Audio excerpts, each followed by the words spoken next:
এখানে আমি সয়াবিনকে একটু ভিজিয়ে গ্রেট করে নিয়েছি।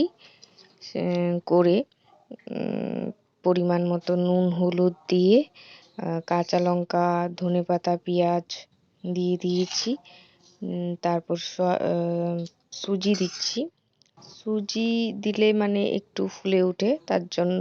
আর চাট মশলা দিয়েছি, সেটা অপশনাল, চাট মশলা থাকলে দেবে না থাকলে নেই।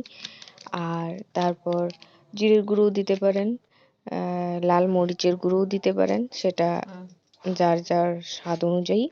দুটো ডিম ভেঙে দিয়েছি।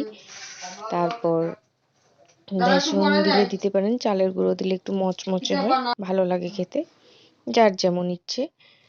তো ডিমটা দেওয়ার কারণে আমাদের মাখতে শেপ বানাতে সুবিধা হয়, কোনো জল টল না দিলেই ভালো হয়।